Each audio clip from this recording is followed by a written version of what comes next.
ఇదేంటి నార్మల్గా pen drive.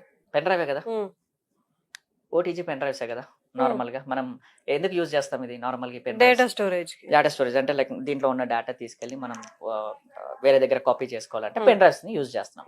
కానీ చూడడానికి పెన్ డ్రైవ్ లాగే ఉంటుంది, కానీ పెన్ డ్రైవ్ కాదు ఇది. ఇది హ్యాకింగ్ గ్యాడ్జెట్. ఇందులో ఏం చేస్తున్నారంటే హ్యాకర్స్ స్క్రిప్ట్ రాస్తారు. ఓకే. ఇది మీరు కనెక్ట్ చేయగానే ఆటోమేటిక్ గా ఇందులో కొన్ని స్క్రిప్ట్స్ ఎగ్జిక్యూట్ అవుతాయి, ఆటోమేషన్ జరుగుతుంది మొత్తం అంతా కూడా. ఇందులో ఒక చిన్న ఎగ్జాంపుల్ చూపిస్తాను మీకు. సో ఇప్పుడు ఫర్ ఎగ్జాంపుల్ ఇది నా మొబైల్ ఫోనే కదా, రైట్? సో ఇది ఏ మొబైల్ ఫోన్ అయినా వర్క్ అవుతుంది, ఈవెన్ ఐఫోన్స్ కి కూడా వర్క్ అవుతుంది. ఐఫోన్ కూడా సెక్యూర్ అనుకుంటాం కదా, ఐఫోన్ కూడా సెక్యూర్ కాదు. హార్డ్వేర్ లెవెల్ హ్యాకింగ్ లో ఏదైనా పాసిబుల్ అవుతుంది. కానీ ఇంత టాలెంటెడ్ హ్యాకర్స్ ఎక్కడ ఉంటారండి బాబు?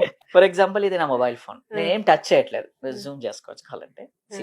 నేను జస్ట్ ఇది కనెక్ట్ చేస్తున్నాను, పెన్ డ్రైవ్ ఒకటే కనెక్ట్ చేస్తున్నాను, నేను ఏమి చేయట్లేదు. జస్ట్ కనెక్ట్ చేశాను కదా, ఏమి చేయను నేను. ఆటోమేటిక్ గూగుల్ క్రోమ్ ఓపెన్ అయింది, something it is typing, it is opening WhatsApp, it will send a message to other person. Type చేస్తుంది, మెసేజ్ కూడా టైప్ చేస్తుంది. ఫ్యూ సెకండ్స్ వెయిట్ చేస్తే పంపించేసింది మెసేజ్. ఇలాంటివి జరుగుతాయి. ఎంతసేపు పట్టింది ఇది పెట్టడానికి? 30 seconds కూడా కాదు కదా ఇలాంటివి. సో ఇలాంటివి చెయ్యొచ్చు, ఉన్నాయి. ఇది ఒక చిన్న ఎగ్జాంపుల్ కోసం తీసుకొచ్చాను నేను. ఏంటి అంటే లైక్ ఒక వాట్సాప్లో ఇలా మెసేజెస్ పంపిస్తారు, మీకు తెలియకుండా కొన్ని మెసేజ్లు బయటకు వెళ్తా ఉంటాయి. ఇలాంటి టెక్నిక్స్. లేదంటే కొంతమంది హ్యాకర్స్ ఏం చేస్తారంటే దీంట్లో నుంచి అప్లికేషన్ ఇన్స్టాల్ చేయాలి, ఆటోమేటిక్ ఇన్స్టాల్ అయిపోద్ది. అంత ఆటోమేషన్, నేను టచ్ కూడా చేయలేదు, రైట్? ఆటోమేటిక్ గా ఇన్స్టాల్ అయిపోయింది, లైక్ ఆటోమేటిక్ గా వెబ్సైట్ ఓపెన్ అయిపోయింది. సో ఇలాంటివి వాట్సాప్ ఓపెన్ అయింది. సో ఇలాంటివి కూడా క్యాప్చర్ చేయొచ్చు. ఇలాంటివి హార్డ్వేర్ డివైసెస్ ఎట్లుంటాయి అంటే కొంతమంది ఫోటో ట్రాన్స్ఫర్ చేస్తుందని చెప్పి అది పెట్టేసి మీతో మాట్లాడుతున్నప్పుడు ఇదంతా జరిగిపోతుంటది పక్కన. Automatic with in fraction of seconds లో. పాపం చాలా దీన్ని మంది hidden బయటకు కూడా వచ్చి- చేయొచ్చు యాక్చువల్ గా చెప్పాలంటే. ఇప్పుడు నేను మీకు విజబుల్ కోసం నేను విజబుల్ చేశాను దీన్ని.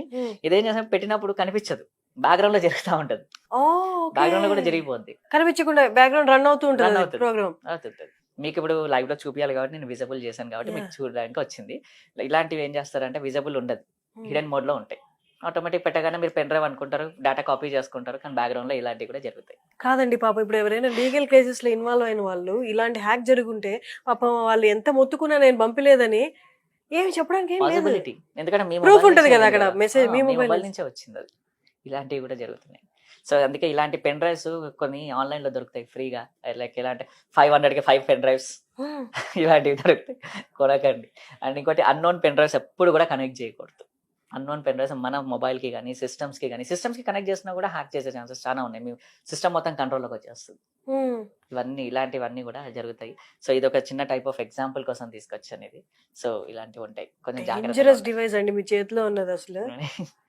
సో ఇవన్నీ ఏంటంటే ఇప్పుడు మేము ఇవన్నీ ఎందుకు చూపిస్తున్నాను అంటే అవేర్నెస్. ఇప్పుడు మీ ద్వారా చాలా మందికి అవేర్నెస్ వస్తుంది. ఫస్ట్ థింగ్ చెప్పాలి అంటే, నేను ఒక్కరిని సింగిల్ గా వెళ్ళి చెప్పాలి అంటే ఎంతమంది వింటారో ఎంతమంది వినారో తెలియదు, కానీ దీని ద్వారా చాలా మందికి రీచ్ అవుతుంది. ఈసారి ఇంకోసారి పెన్ డ్రైవ్ పెట్టాలంటే కూడా కొంచెం ఆలోచించి పెట్టాల్సిందే. ఇప్పుడున్న ప్రజెంట్ సిచ్యువేషన్ అలాగే అవుతుంది. ఇప్పుడు మీరు ఒక షాపింగ్ మాల్కి వెళ్ళి తీసుకొని శాండీస్ కానీ కింగ్స్టన్ కానీ బ్రాండెడ్ అయితే ఓకే, కానీ ఇలాంటి వాటికి బ్రాండ్లు ఉండయి, బయట దొరికేస్తాయి ఇట్లాంటివి చాలా. బట్ మీరు ఏదైనా ఫర్మ్ కి అంటే ఏదైనా ఇండస్ట్రీస్ కి వాళ్ళకి ఏదైనా డౌట్ వచ్చింది అంటే మీరు డైరెక్ట్ గా వెళ్ళి మీరు చెక్ చేస్తారా? చెక్ చేస్తాం, యాజ్ అ పెనెట్రేషన్ టెస్టర్ లాగా, యాజ్ ఎథికల్ హ్యాకర్ లాగా మేము టెస్ట్ చేస్తాం. ఇలాంటివి ఏమన్నా మాల్వేస్ ఇంజెక్ట్ అయ్యాయా, ఏమైనా స్క్రిప్ట్స్ రన్ అవుతున్నాయా, ఇలాంటి టెస్టింగ్ కూడా చేస్తాం మేము. అంటే ఏదైనా ఫర్మ్ కి వెళ్ళి మీరు టెస్ట్ చేసినప్పుడు అంటే ఏదైనా పెద్దది అంటే డిస్కవర్డ్ అలాంటిది ఏదైనా బయటపడిందా? సో అలాంటివి అంటే ఉన్నాయి, కానీ కొన్ని పేర్లు చెప్పలేము, ఆ కంపెనీ పేర్లు కంపెనీ పేరు అలాంటివి అయితే చెప్పలేము. లైక్ ఎగ్జాంపుల్ ఏంటంటే ఇది జరిగి కూడా ఆల్మోస్ట్ ఒక 2 years అవుతుంది, ఆల్మోస్ట్ 2022 ఆఫ్టర్ కరోనా జరిగింది 2022. సో ఒకసారి కాల్ వచ్చింది. సో కాల్ వచ్చినప్పుడు ఒక పర్టికులర్ కంపెనీ నుంచి కాల్ వచ్చింది, XYZ కంపెనీ నుంచి కాల్ వస్తే వెళ్ళాం. సో వెళ్తే ఏమైంది అని చెప్పి అడిగారు. అరౌండ్ midnight 2 o'clock అనుకుంటా కాల్ వచ్చింది. సో ఒక ప్రాజెక్ట్ అనేది హ్యాండ్ ఓవర్ చెయ్యాలి, ఒక పర్టికులర్ పర్సన్ కి ప్రాజెక్ట్ అనేది హ్యాండ్ ఓవర్ చెయ్యాలి. అంత బాగానే పనిచేస్తుంది, సడన్ గా ప్రాబ్లం అయింది. ఏది పని చేయట్లేదు, ఇంకా మూవీస్ లో చూపిస్తే ఎట్లా అవుతుంది అలా ఏది పని చేయట్లేదు. ఇంకా వాళ్ళ దాంట్లో వాళ్ళ క్రెడెన్షియల్స్ పని చేయట్లేదు, వాళ్ళ నెట్వర్క్ లోకి ఎంటర్ అవ్వలేకపోతున్నారు. జస్ట్ ఇంకో 2 days లో పైలట్ ప్రాజెక్ట్ ని కనుక లాంచ్ చేయాలి at any cost. సో ఇలాంటి టైమింగ్ లో కాల్ వచ్చింది, వెళ్ళాము, అంతా చెక్ చేసాము. చెక్ చేసినప్పుడు ఏమైంది అంటే ఒక మాల్వేర్ అనేది ఇంజెక్ట్ అయింది. ఇది చేయడానికి కూడా మాకు ఆల్మోస్ట్ ఒక 1 day టైం పట్టింది. కనుక్కోవడానికి మెయిన్ టైం పడుతుంది మాకు. ఫస్ట్ థింగ్ ఎక్కడ ఇంజెక్ట్ చేశాడు, ఎలా ఇంజెక్ట్ చేశాడు అని తెలుసుకోవడానికి టైం. తెలుసుకున్న తర్వాత దాన్ని రిజాల్వ్ చేయడం ఈజీ. సో చేయడానికి 1 hour మాకు 1 day టైం పట్టింది ఆల్మోస్ట్. సో వాడు ఏం చేశాడు అంటే, ఒక పర్టికులర్ పర్సన్ ఇలాగే, ఇప్పుడు ఫర్ ఎగ్జాంపుల్ ఇదే ఒక ఆఫీస్ అనుకుందాం. చాలా మంది ఆఫీస్ కి గెస్ట్లు వస్తుంటారు కదా, ఇలాగే వచ్చినట్టున్నాడు. మేబీ ఏదో వచ్చాడు. సో సంథింగ్ ఏదో టెక్నికల్ పర్సన్ లాగా వచ్చి ఇలాంటి ఇంజెక్షన్స్, పెన్ డ్రైవ్స్ లాగా ఇలాంటివి చిన్న చిన్న డివైసెస్ కొన్ని దొరుకుతాయి, ఇవి ఇంజెక్ట్ చేసేసి వెళ్ళిపోయాడు. ఏదో యూట్యూబ్ బ్లూటూత్ అంతా ఎంత ఉంటాయి, బ్లూటూత్ అలా అంత చిన్న సైజ్ పోయి ఉంటాయి అనమాట. అవి అలాంటివి ఇంజెక్ట్ చేసేసి ఒక సిపికి వెనకాల పెట్టేసి వెళ్ళిపోయాడు. అక్కడ నుంచి ప్రోగ్రామ్ రన్ అయింది, మాల్వేర్ రన్ అయింది. ఆ మాల్వేర్ రన్ అవ్వడం వల్ల ఏమైందంటే మొత్తం నెట్వర్క్ అంతా ఎఫెక్ట్ అయిపోయింది. మొత్తం నెట్వర్క్ ఎఫెక్ట్ అయిపోయి మొత్తం డేటా అంతా కరప్ట్ అయిపోయింది. ఎన్ని క్రోర్స్ ఆఫ్ ప్రాజెక్ట్ అది ఆల్మోస్ట్ ఒక 3-4 crores ప్రాజెక్ట్ అది చెప్పాలి అంటే. ఆల్మోస్ట్ అంత పెద్ద ప్రాజెక్ట్ అది. సో అది తెలుసుకొని అది ఎక్కడి నుంచి స్ప్రెడ్ అవుతుంది, అది ఏమైందంటే యాక్చువల్గా ఎప్పుడైనా సరే ఒక నెట్వర్క్ లోకి ఒక వైరస్ వచ్చింది అన్నప్పుడు డిస్కనెక్ట్ చేయాలి.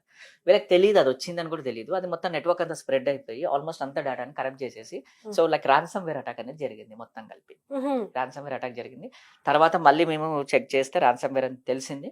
సో దాన్ని తీసుకోవడానికి అక్కడ ఏంటంటే ఒక చిన్న పాపప్ కనబడుతుంది.